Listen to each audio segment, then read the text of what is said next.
partai politik ini jangan bim salah bim gitu ya. Jadi dewan ini kan sebenarnya kalau kita mau merepresentasikan kepentingan masyarakat gitu loh, kita mau menjadi pionir untuk melakukan perjuangan terhadap kepentingan masyarakat, kan sebenarnya di situ bukan sekedar alat tukar ekonomi, tapi ini adalah alat perjuangan kebijakan.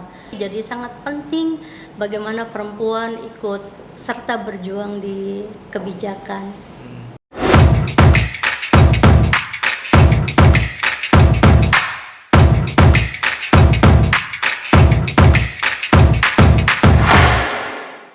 Selamat berjumpa kembali bersama saya Aditya Ramadan di tayangan kesayangan kita Podcast Radar Banten. Sudah hadir bersama saya Ketua DPD Kaukus Perempuan Politik Indonesia Provinsi Banten, Ibu Encop Sophia MA. Saya langsung sapa saja Bu Encop. Assalamualaikum warahmatullahi wabarakatuh.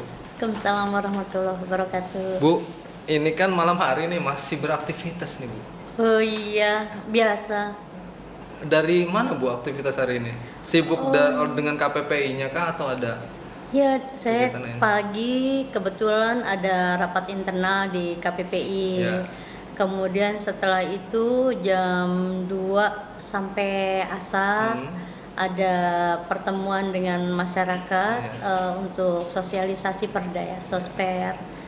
Kemudian setelah itu janjian dengan beberapa teman-teman sambil rehat dan kemudian istirahat yang kedua saya luar biasa aktivitasnya. Sobat Podcast Radar Banten, Bu Encop ini jadi beliau maksudnya anggota DPRD Provinsi Banten juga dari masih Partai Gerindra Bu ya? Masih Partai Gerindra. Ini periode yang kedua dari Dapil Kota Serang. Bu, kita sebelum ngobrolin Kaukus Perempuan nih Bu, Ibu terjun berangkat dari aktivis juga Bu ya, aktivis perempuan, kemudian terjun di partai politik. Apa sih Bu yang melatar belakangi ingin terjun di dunia politik? Karena nanti ada kaitannya nih Bu sama Kaukus Perempuan Politik Indonesia. Baik. Kalau saya tuh kalau dibilang aktivis mungkin saya terlalu memang, tinggi. Ya saya ikut-ikutan gitu, ikut-ikutan dengan teman-teman bareng-bareng. Kemudian kenapa terjun di politik? Waktu dulu saya menganggap bahwa politik itu bukan dunia perempuan, karena politik itu kan kesannya keras gitu ya, terus gontok-gontokan, persaingan, tidak ada persahabatan. Istilahnya di politik itu tidak ada persahabatan yang abadi, seolah gitu ya. Tetapi setelah saya bersama-sama dengan teman-teman melakukan advokasi misalnya untuk masyarakat, baru terasa betapa perjuangan kebijakan itu tidak mudah gitu. Kemudian sebenarnya politik itu ternyata juga bukan sesuatu yang jauh dari persoalan-persoalan kita, tetapi ternyata apa-apa itu ada juga efek dari kebijakan politik. Bu, kenapa sampai terbangun stigma bahwa politik itu keras, politik itu bahkan ekstrimnya kotor, katanya teman jadi lawan jadi teman. Nah, apa sih Bu sebenarnya? Padahal kan Ibu setelah terjun ternyata nggak begitu juga gitu kan? Ya, saya kira memang kalau kita melihat realitas di politik itu kan kalau kita melihatnya sederhana gitu ya, kayaknya kan orang bingung. Kemarin kayaknya dia nih akrabnya sama ini gitu ya. Kemudian kok malah sekarang itu seperti tidak kenal misalnya gitu. Itu yang diistilahkan tadinya itu teman, tadinya sahabat, kemudian jadi lawan gitu. Mungkin itu yang membuat banyak masyarakat itu apatis terhadap politik dan menganggap bahwa kayaknya politik itu kayak sesuatu yang tidak unhuman gitu. Nah, persoalannya kalau politik itu sesuatu yang jahat, kotor, tidak ada yang namanya persahabatan, tidak ada namanya solidaritas, kenapa politik dibiarkan ada? Kira-kira gitu ya. Apalagi di sistem demokrasi itu kan.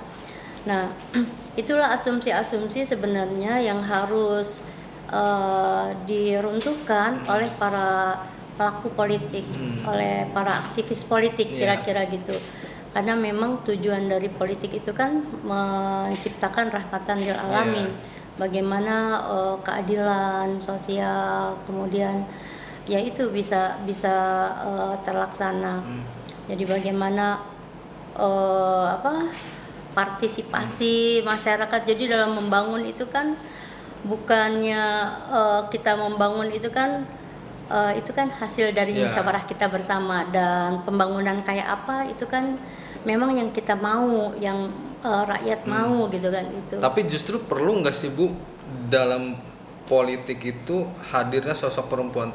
Karena kan konstitusi kita mengamanatkan demokrasi kita ada keterwakilan perempuan juga di parlemen. Nah berarti kan cukup dibutuhkan peran-peran politikus perempuan ini gitu Bu. Iya betul. Ini kan kalau kita melihat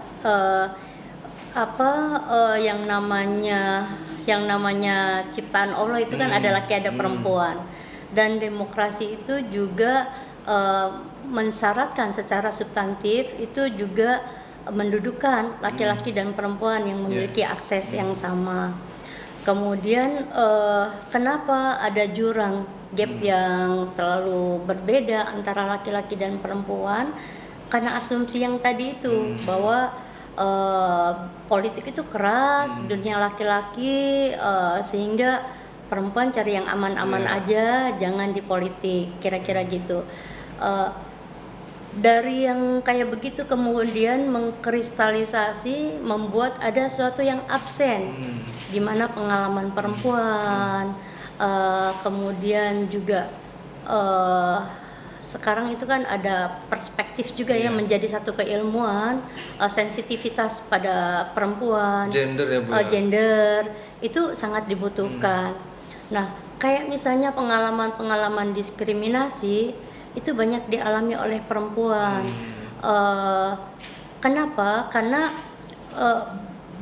kalau dia sudah mulai sensitif menganggap bahwa dunia ini adalah dunia laki-laki dan perempuan, itu kan sebenarnya gini, kalau perempuan itu dikasih peran, maka potensi-potensi yang ada di dunia ini lebih kaya, karena ada potensi laki-laki yang teroptimalkan dan potensi perempuan yang teroptimalkan gitu. Kalau misalnya dinegasikan salah satunya, misalnya potensi perempuan saja yang diperhatikan atau potensi laki-laki saja yang diperhatikan, sebenarnya kita melakukan pemiskinan dari potensi kemanusiaan itu sendiri. Jadi ada manusia yang memiliki potensi itu kita negasikan, yang sesungguhnya itu kekayaan dunia gitu, kekayaan kita semua. Nah, sehingga penting sekali ada perempuan itu di politik, karena ada hal-hal barangkali yang bisa dibagi dari pengalaman perempuan. Misalnya Kang Adit, saya tidak sepakat bahwa istilah-istilah laki-laki bisa, masa perempuan nggak bisa gitu. Menurut kalau misalnya untuk di dalam hati boleh ya, tetapi kalau menurut saya sebenarnya perempuan mengekspresikan diri misalnya di politik itu bukan karena dia ingin menyaingi laki-laki, sehingga kan jadinya kan takut juga ya laki-laki. Padahal sebenarnya perlu eksistensi juga kan Bu ya, keberadaan perempuan itu bukan untuk menyaingi laki-laki. Bukan. Kemudian juga itu kebutuhannya bukan untuk perempuan saja, tetapi laki-laki juga memiliki kebutuhan juga dengan potensi yang dimiliki oleh perempuan. Contohnya kalau misalnya kalau kembali lagi ke kebijakan, misalnya begini, yang bapak-bapak atau laki-laki bisa saja membaca atau mempelajari secara keilmuan tentang hak-hak reproduksi perempuan. Tetapi kalau perempuan, selain dia mendalami kalau lebih bagus dia memahami, tidak memahami pun dia mengalami gitu. Mengalami bagaimana dia hamil, bagi perempuan yang memang berkesempatan mayoritas kan perempuan bisa hamil. Kemudian haid gitu, yang kayak gitu.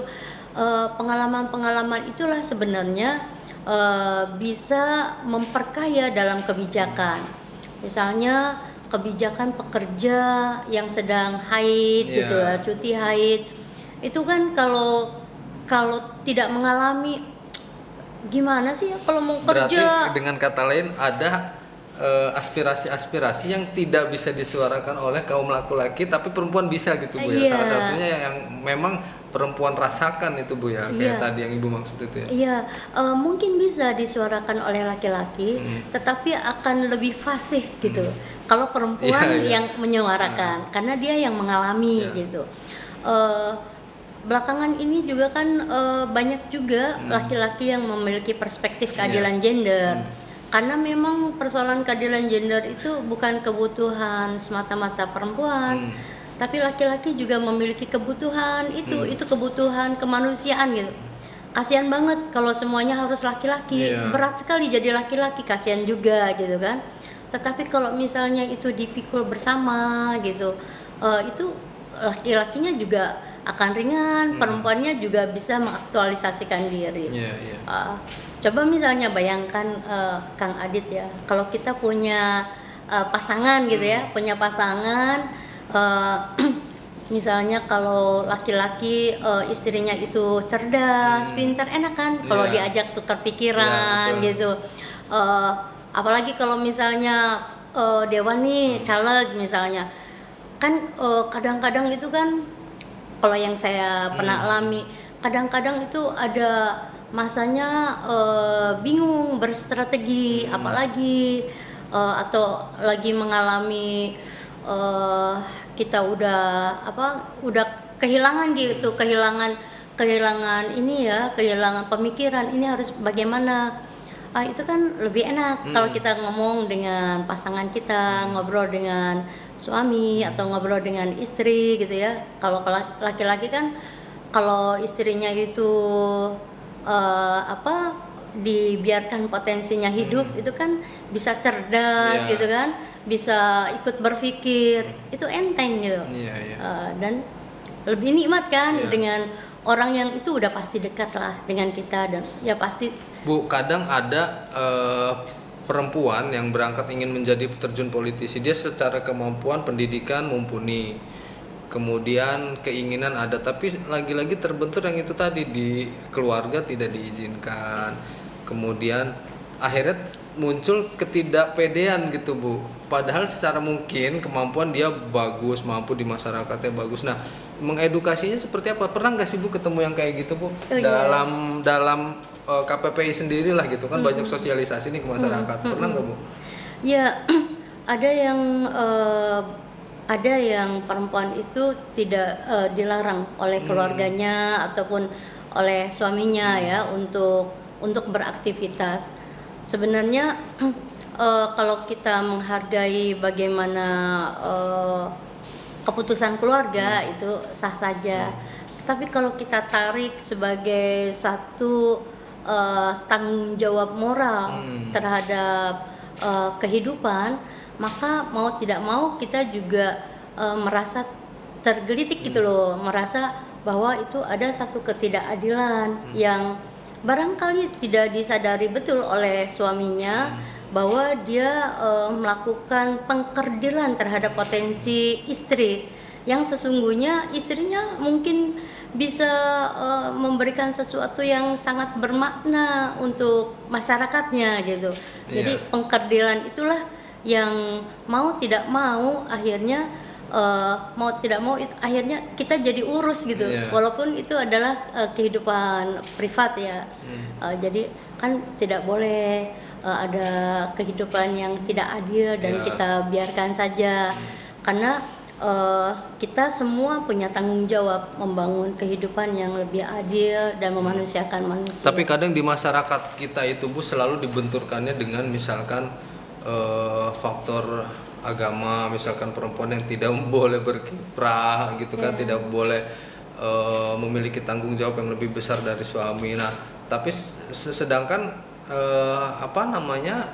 kemampuan dia balik lagi tadi itu dia sebenarnya ingin mampu. Nah, ini kan balik lagi isu-isu pengaruh utamaan gender akhirnya hadir di situ kan Bu ya.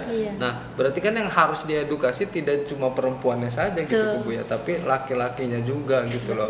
Nah, gimana gini Bu cara apa ya? Ada nggak sih maksudnya mengedukasi kepada misalkan dalam satu forum gitu kan, bagaimana perempuan ini mampu memberikan pemahamannya terhadap suami dengan tidak berdebat gitu ya, secara kodratnya di rumah tangga dia tidak melawan terhadap suami gitu, Bu. Ya, saya kira memang memang apa, walaupun saya juga masih dalam proses belajar ya, memang lebih enaknya segala sesuatu itu diomongin dengan ini, dengan ketulusan. Artinya ketika suami melarang ataupun ketika istri menolak terhadap larangan suami yang menurut istri larangan suami terlalu berlebihan misalnya gitu ya, itu memang semuanya itu harus diobrolin secara kekeluargaan. Yang namanya suami istri kan udah saling memahami kan, jadi mesti diomongin secara santun gitu, secara santun. Tetapi memang kita juga tidak bisa salahkan kenapa ada suami yang melarang istrinya tidak boleh berpolitik. Karena yang tadi itu di dalam tafsir agama ini juga beragam gitu ya. Kalau saya lebih senang tafsir agama yang menjadi salah satu alat saringnya adalah keadilan. Karena ini saya nggak mau mengambil peran ulama ya, tapi ini refleksi apa yang saya yang saya. Nggak apa-apa buat jadi pembelajaran juga mungkin, Bu, ketika ada perempuan-perempuan di luar sana yang memang ingin terjun ke politik kan bisa gitu loh, mengambil pengalaman dari Ibu. Iya. Kalau saya memahami misalnya bagaimana hadirnya Islam, kalau saya contohkan agama Islam ya, bagaimana hadirnya Islam. Itu kan sering sekali waktu saya kecil itu dibilang hadir di dalam konteks alam jahiliyah gitu kan. Nah, alam jahiliyah itu alam kegelapan di mana diskriminasi terhadap perempuan itu sangat rentan sekali. Perempuan itu tidak dianggap, bahkan diwariskan gitu. Dan orang menikah dengan perempuan sampai 300-400 itu tak terbatas. Nah, ketika Islam datang, kemudian walaupun ini masih debatable ya, ada ayat yang membolehkan poligami misalnya, sampai dibatasi 4 dan itu pun dikasih syarat lagi adil gitu ya. Itu merupakan satu gerakan yang sangat radikal melawan ketidakadilan pada masanya. Bayangkan perempuan yang tadinya nggak dianggap gitu ya, itu dianggap. Nah, dari substansi itu perasaannya tentu saja makna dari keadilan yang dibangun oleh Islam, kemudian semangat kemanusiaan yang dibangun oleh Islam, oleh Nabi Muhammad saat itu. Nah, secara nilai itu harus dikontekstualisasikan dengan zamannya. Nah, zaman sekarang tentu saja itu lebih ini lagi ya, berarti ya sekarang ini saya pernah membaca buku sudah lama sekali itu buku, siapa tahu nanti saya ingat penulisnya. Itu katanya perjuangan perempuan itu sama seperti perjuangan perbudakan di dalam Islam. Jadi zaman dulu itu perbudakan itu dibolehkan di dalam Islam, dalam konteksnya dibolehkan. Kemudian secara fikih juga diatur dan lain sebagainya.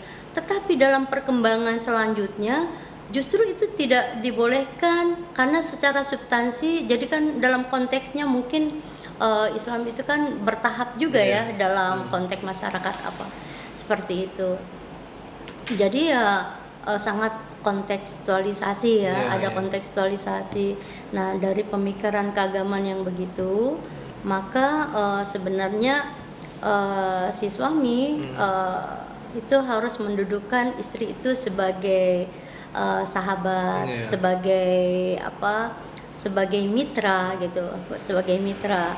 Itu tidak merusak penghormatan, kesahajaan seorang suami. Justru orang sangat hormat sekali ketika suami menghormati istri, dan istri Iya. juga akan lebih hormat lagi gitu. Iya, Gitu. Bu, kalau itu kan berbicara dari faktor internal perempuan untuk bisa eksis. Iya. Nah, kalau bergeser ke pola perekrutan partai, sebenarnya ini punya peran, Bu, kalau menurut saya. Karena apa?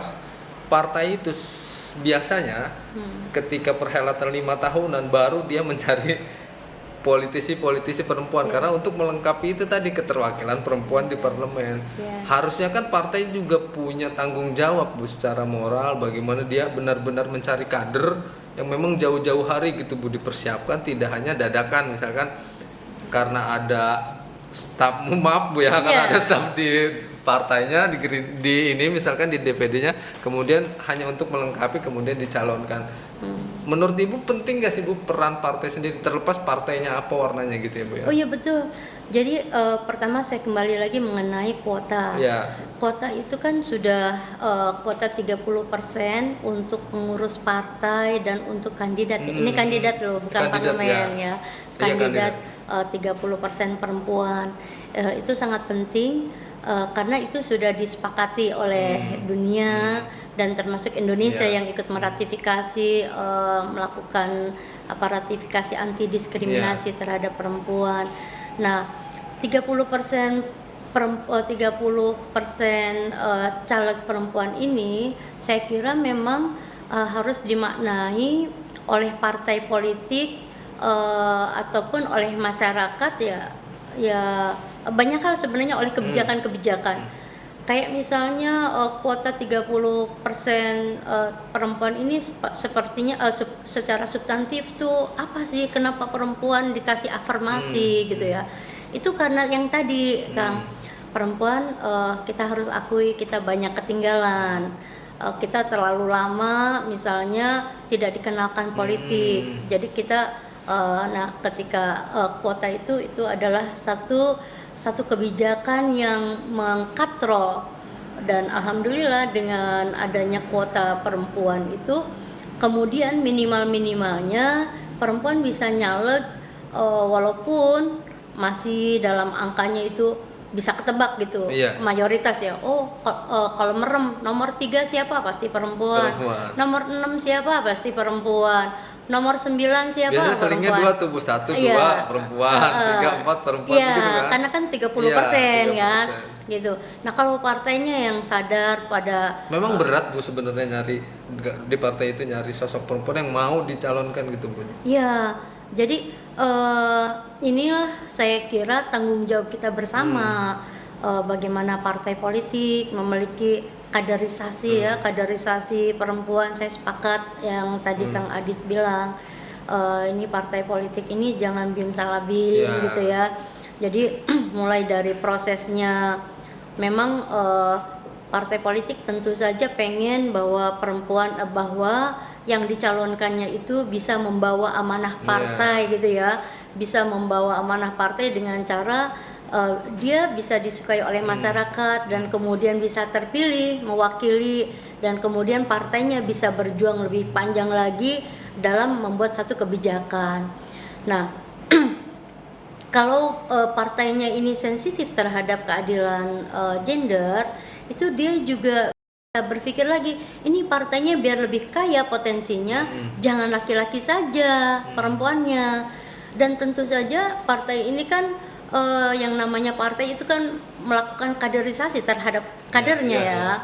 Artinya ya partai yang benar itu ya melakukan kaderisasi di internal, baik untuk laki-lakinya maupun perempuannya. Berarti setuju dong, Bu, Ibu dipersiapkan tidak hanya menjelang pencalonan legislatif saja. Iya, begitu ya, Bu, ya? betul. Iya. Jadi kalau begitu kan gini, kalau dia sudah lama berinteraksi dengan partai A atau B atau apa gitu kan, ideologisasinya juga ada. Iya. Gitu, sensitivitas terhadap bendera aja ada gitu. Jadi partai ini bukan sekedar alat, bukan sekedar kalau alat perjuangan ya, tapi bukannya sekedar alat ini, sekedar alat tukar ekonomi. Jadi bukan sekedar alat tukar ekonomi, tapi ini adalah alat perjuangan kebijakan. Nah, kalau begitu Dan biasanya orang memilih partai itu juga kan lihat dari platformnya gitu. Dan dia, ya itulah saya kira memang partai politik harus mulai mengkonsentrasikan. Bahkan sekarang Jangan ini bim salah bim tadi tuh ya, Bu ya. ya, bahkan sekarang ini sudah mulai banyak wacana agar dipastikan gitu semua partai politik ini ada alokasi dana untuk kaderisasi perempuan. Sudah mulai pada ngomongin kan sudah pastilah kan ada ada kewajiban partai yang itu juga disupport oleh negara ya, melakukan penguatan capacity building di internal partainya. Nah, ini sudah mulai dipastikan. Ini internal partainya tentu saja kan ada laki-laki, ada perempuan. Nah, ini udah mulai ngomong, banyak yang sudah mulai ngomong, pastikan juga dong anggaran sapaan dari pemerintah untuk penguatan partai itu ada khusus untuk yang tidak bisa diganggu gugat, khusus untuk yang perempuan gitu, sehingga bisa dipastikan barangkali seperti kuota gitu. Itu setidaknya menjadi pendorong yang cepat sebagai alat percepatan bagaimana partai kemudian melirik kader perempuan ini sebagai potensi yang kemudian bisa disandingkan gitu untuk mengikuti mengikuti festival demokrasi ya. Jadi sebenarnya kalau partainya sadar akan kebutuhan politisi perempuan, itu aktivis-aktivis perempuan sepertinya jadi rebutan, Bu ya, kalau semua partai sadar gitu, Bu, maksudnya. Bu, Ibu kan berangkat dari DPRD Kota Serang, Bu ya. Betul. Kemudian ke DPRD Provinsi Banten. Nah, bagaimana perjuangan Ibu sampai bisa merebut suara, merebut hati masyarakat? Apakah Ibu pendekatannya cuma kepada emak-emak lagi, misalnya kalau sekarang nyebutnya ibu-ibu lagi gitu, apa memang justru dengan Ibu sebagai perempuan bisa masuk ke semua kalangan gitu, Bu? Nah, ini kan perlu tahu nih, Bu, sobat podcast nih. Iya, pertama tentu saja saat itu saya sangat bersyukur Gerindra saat itu lagi digandrungi oleh masyarakat Kota Serang. Dari awal Ibu sudah Gerindra waktu itu? Iya. Saat itu masyarakat Kota Serang sangat gandrung dengan Gerindra. Tahun berapa sih, Bu, waktu itu? 2008. 2008 ya? Oh iya, pemilu 2008. 2009 pemilu ya. Saat itu kan lagi digandrungi, lagi baik-baiknya ya, lagi digandrungi, terus iklan juga dibantu oleh DPP ya yang sangat kuat, kemudian ketokohan Pak Prabowo juga yang ikut mendongkrak kami nih yang culun-culun. Saya tidak efek ekor jasa itu ada, Bu ya, jadi ke bawah gitu. Tuh sosok Prabowo masih. Kemudian ditambah lagi saat itu kan saya ketua DPC. Sehingga kan ketua DPC itu kita kan ada relasi dengan Bu, teman-teman. saya potong. Ibu tapi sebelum jadi ketua DPC sudah kader dari bawah, Bu, di Gerindra itu. Jadi memang nyemplungnya udah lama, Bu ya, di politik ya. Saya awal di Gerindra itu jadi bendahara DPD. Jadi ketika Gerindra baru berdiri, saya ketua, saya bendahara DPD. Kemudian nggak tahu politik lah, masih culun-culun gitu ya. Tapi dipercaya jadi ketua DPC waktu itu? Belum. Belum. Saya masih di bendahara DPD. Kemudian karena saya ini baru ya, orang baru di partai, kira-kira gitu. Saya belum pernah berpartai sebelumnya. Kemudian saya disarankan sama teman-teman, udahlah nyalonnya di Kota Serang, karena kalau di provinsi nggak tahu kan, ini aja latihan dulu kira-kira gitu. Kemudian di Kota Serang, alhamdulillah saya terpilih. Kemudian setelah terpilih itu pimpinan partai meminta saya, udahlah ini aja pimpin DPC.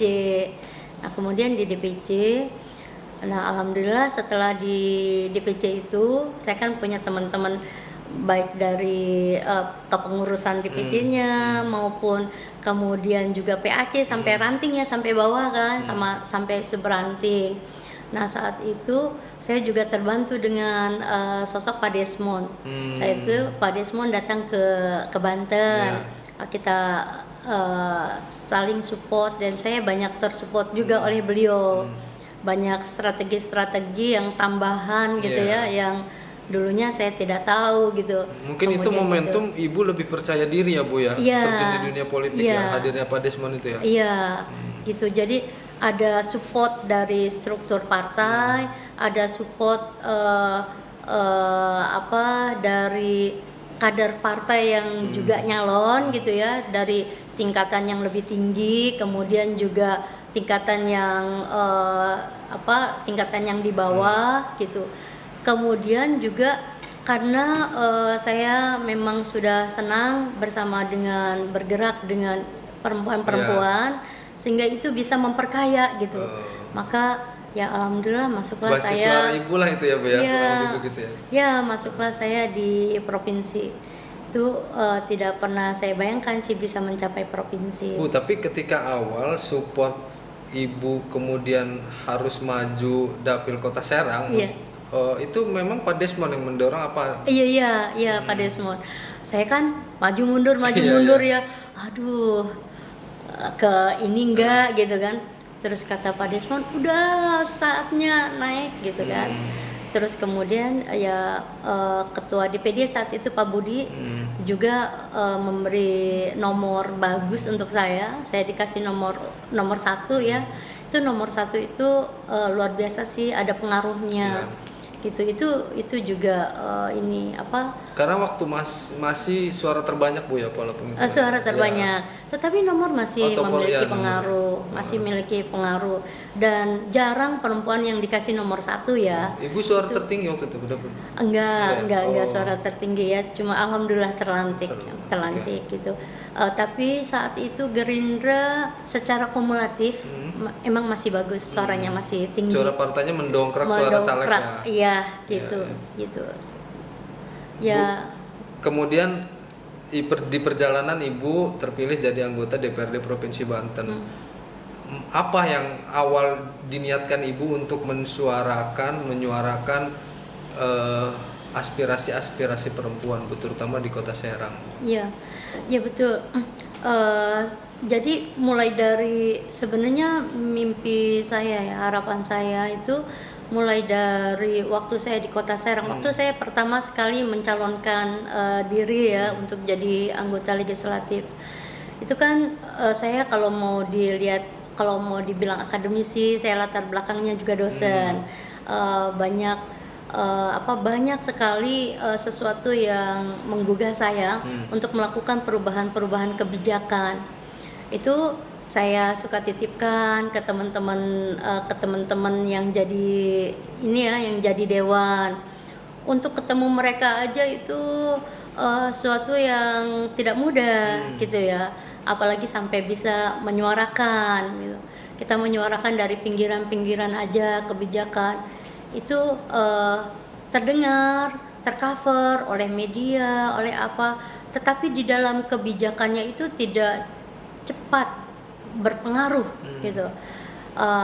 Tetapi kalau masuk kita sebagai anggota dewan, maka kita bisa melakukan perubahan kebijakan. Bahkan itu tugas dan fungsi kita untuk membuat legislasi kan, untuk membuat anggaran pro gender dan memastikan pengawasan bagaimana kerja-kerja pemerintahan sebagai mitra kita itu bisa dipastikan bahwa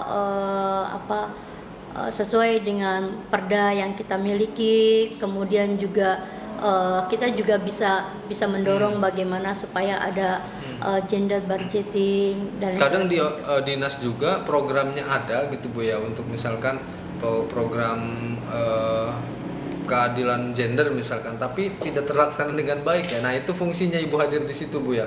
Terkadang kan programnya ada nih di dinas dinas tertentu yang memang pemberdayaan perempuan atau nah itu program ada, tapi kadang tidak maksimal itu tadi programnya. Nah ibu mengawal itu Bu. Jadi kita kawal itu kan begini, program-program yang bagus kalau tidak ada anggarannya itu tidak bisa jalan. Oh termasuk budgetingnya ya Bu ya, ibu support ya. Harus begitu. Dan kalau misalnya pemerintahnya sebenarnya kan ini tata negara ini udah luar biasa ya, sudah diatur. Kita ini sudah diatur. Kalau kita misalnya punya nilai indeks gendernya tinggi, itu juga kita dikasih reward kan, sebenarnya gitu. Jadi sebenarnya tidak ada alasan sih pemerintah untuk tidak memperhatikan perempuan. Ya itu sudah diatur sih di dalam undang-undang. Nah, yang menurut saya perjuangan yang panjang ini adalah pertama bagaimana kebijakan dari undang-undang ataupun perda itu sampai pada masyarakat. Iya, Nah, itu harus tersosialisasi betul gitu. Eh, itu yang menjadi banyak PR ya, sehingga saya kira kemudian masyarakat baik perempuannya dia tidak dia mau mengaktualisasikan dirinya gitu, lebih mau berorganisasi. Sebenarnya jadi anggota legislatif ini kan, jadi dewan ini kan sebenarnya kalau kita mau merepresentasikan kepentingan masyarakat gitu loh, kita mau menjadi pionir untuk melakukan perjuangan terhadap kepentingan masyarakat kan sebenarnya di situ. Nah, bagaimana itu tidak hanya dari laki-laki, tetapi perempuan juga bisa.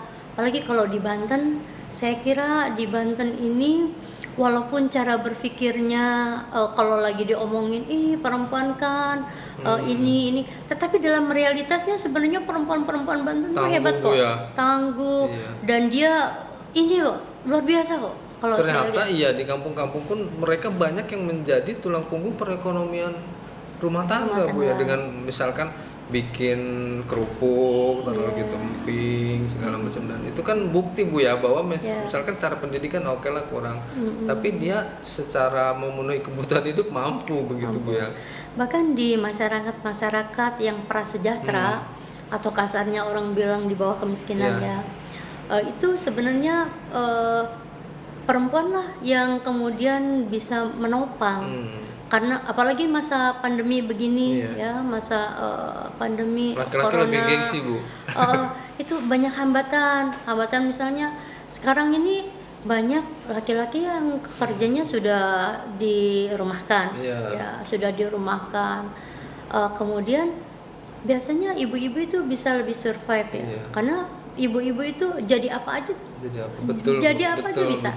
Iya, dia bisa jadi ratu dan dia juga bisa jadi apa saja gitu, karena mungkin itu perempuan survive dari pengalaman hidupnya semenak-menaknya perempuan gitu ya, di dalam masyarakat yang menak tetap aja dia itu di bawah gitu.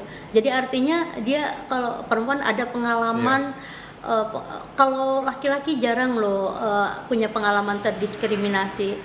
Kalau perempuan ini banyak sekali pengalaman terdiskriminasi, dan itu dianggap oleh masyarakat itu biasa. Misalnya ya dalam sambutan gitu ya, bapak-bapak yang saya hormati, padahal di situ ada ibu. Terus kemudian itu berarti secara verbal udah terlalu diskriminatif Bu ya? Iya, kan boleh aja, wah Bu, itu terlalu sensitif misalnya. Tapi kalau kita lagi ngomong benernya gitu, misalnya Bapak Dewan yang saya hormati, padahal di situ ada Ibu Dewan gitu ya. Jadi kita ditiadakan gitu loh. Kemudian misalnya hal-hal yang kecil lah di perkantoran atau apa gitu ya, kalau misalnya ada ada kenang-kenangan misalnya gitu ya, ada kenang-kenangan, misalnya ada seminar kitnya itu ini misalnya tas misalnya gitu ya, kadang-kadang itu karena misalnya perempuannya mungkin hanya berapa, dia belikan aja tasnya, tas laki-laki semua. Iya. Jadi akhirnya yang tas perempuan nggak dipakai, yang laki-laki bisa, yuk kita dress code, pakai foto gitu ya. Karena tas perempuan itu lebih mahal Bu daripada tas laki-laki. Karena tidak ada sensitivitas. Sebenarnya kan ada yang modelnya harganya sama, tetapi itu peruntukannya untuk perempuan. Tidak ada sensitivitas, jadi menganggapnya udah ini sudah diwakili oleh laki-laki gitu. Nah, disitulah sebenarnya keunikannya yang harus kemudian menjadi aware bagi kita semua. Hal-hal yang mungkin dianggap sederhana. Kenapa dianggap sederhana? Karena kita sudah lama disosialisasikan, tidak pernah diorangkan gitu Ya, loh. dimanusiakan sebagai perempuan seutuhnya gitu. Sebagai perempuan itu apa ya? Perempuan itu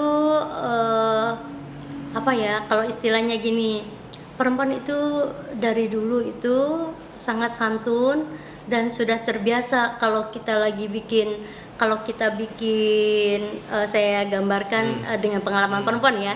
Kalau lagi bikin nasi uduk, Iya. nah bikin nasi uduk kan suka dikasih salam nih. Jadi sekalian kasih resep. Nasi uduk kan suka dikasih Iya. salam ya. Nanti kan kalau udah jadi tuh nasi uduk, salamnya kan dibuang. Iya. Ya, kita perempuan itu sering sekali menjadi salam. Dia Harumnya udah ke nasi uduk. dia bisa menjadi penyedap, bisa menjadi penyedap dan membuat enak, tetapi dia tidak dihiraukan. Kira-kira gitulah. Jadi sensitivitas pada kemanusiaan itulah yang sebenarnya harus kita bangun. Bukannya, yang kayak gitu aja, bukan begitu. Tetapi sebagai manusia itu yang harus dipikirkan. Soalnya kalau kita melakukan pembiaran dari hal-hal yang kecil itu juga kita nganggap gitu. Iya. Kenapa sih perempuan pengen nomor urut 1 misalnya gitu ya? Kenapa sih perempuan pengen di politik? Kenapa sih perempuan pengen itu gitu? Jadi ada gitu-gitu.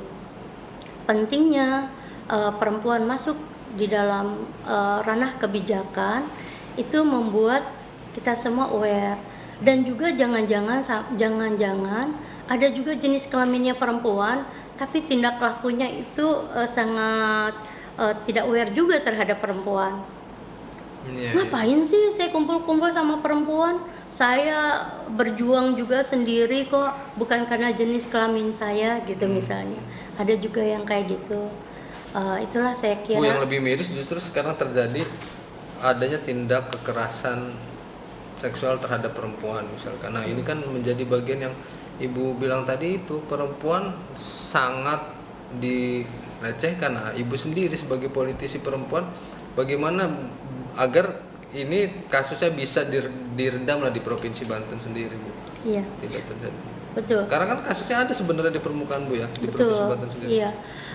Saya ingin bilang kekerasan seksual itu diskriminasi bisa saja terjadi pada laki-laki juga. Artinya kekerasan itu bisa saja perempuan yang melakukan kekerasan terhadap laki-laki. Tetapi memang mayoritas banyaknya itu bapak-bapak, banyaknya laki-laki yang melakukan kekerasan terhadap perempuan. Dan itu dianggap biasa gitu karena perempuan tidak terbiasa didengar suaranya dan perempuan tidak terbiasa untuk mengartikulasikan, nggak percaya diri gitu loh, mau ngomong takut, mau ini takut gitu. Nah itulah saya kira yang kemudian tindak kekerasan yang terjadi pada perempuan perlu ada pembelaan ya. Sebenarnya bukan perempuan aja, perempuan dan laki-laki. Nah terutama perempuan karena dia lebih lemah. Banyak sekali terjadi pelecehan seksual, anak-anak juga banyak ya, banyak anak-anak. Nah, hal-hal yang sensitif lagi ini Kang, yang dianggap oleh masyarakat biasa, yang dianggap masyarakat pergaulan hari-hari gitu ya. Kita suka bercanda-bercanda nih, tanpa bermaksud melakukan diskriminasi, tanpa bermaksud melakukan marginalisasi, tanpa. Tetapi ini karena pergaulan hari-hari. Itu kalau ada perempuan lewat gitu ya, cewek,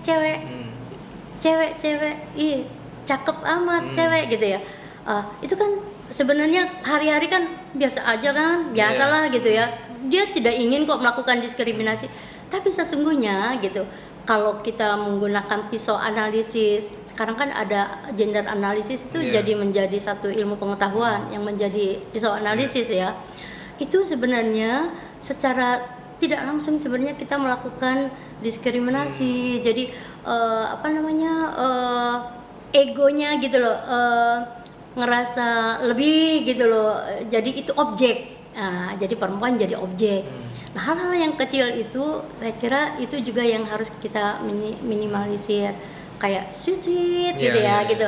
Itu kan sebenarnya tidak ini. Jadi dari hal-hal yang kecil nampaknya kita harus belajar human gitu, menghargai menghargai perempuan, menghargai laki-laki kayak gitu. Bu, satu pertanyaan terakhir kepada perempuan-perempuan di Banten. Ada satu pesan tidak bagaimana mereka yang ingin dan mampu terjun ke dunia politik agar bisa menunjukkan eksistensinya gitu Bu, terutama Ibu sebagai politisi perempuan, ada pesan-pesan khusus Bu terhadap perempuan-perempuan di Banten? Saya mengajak perempuan-perempuan untuk memulai melakukan perjuangan di kebijakan, karena dengan melakukan perjuangan di kebijakan itu berkahnya lebih pada rahmatan lil alamin. Saya sebagai Incop Sofia misalnya bisa membantu seorang teman saya seorang teman saya misalnya untuk sekolah misalnya gitu ya. Tetapi ketika saya menjadi anggota legislatif, saya bisa perjuangkan bukan saja satu orang teman saya, tapi satu provinsi, memberikan berkahnya itu implikasi dari kebijakan itu bisa satu provinsi. Jadi itu sangat efektif sekali, jadi sangat penting bagaimana perempuan ikut serta berjuang di kebijakan. Luar biasa sekali, termasuk di situ hadir peran KPPI itu tadi sendiri Bu Iya, ya, di situ betul, bagaimana iya. mengedukasi perempuan-perempuan di Banten untuk lebih aktif di dunia politik. Oke, terima kasih Sobat Podcast Radar Banten, obrolan seru bersama Ibu Encop Sophia, anggota DPRD Provinsi Banten, seputar politik dan perempuan. Saksikan tayangan lebih lengkapnya di YouTube Radar Banten Official. Terima kasih, saya Aditya Ramadan mohon pamit bersama Ibu Encop Sophia. Sampai jumpa di lain kesempatan. Assalamualaikum warahmatullahi wabarakatuh. Waalaikumsalam.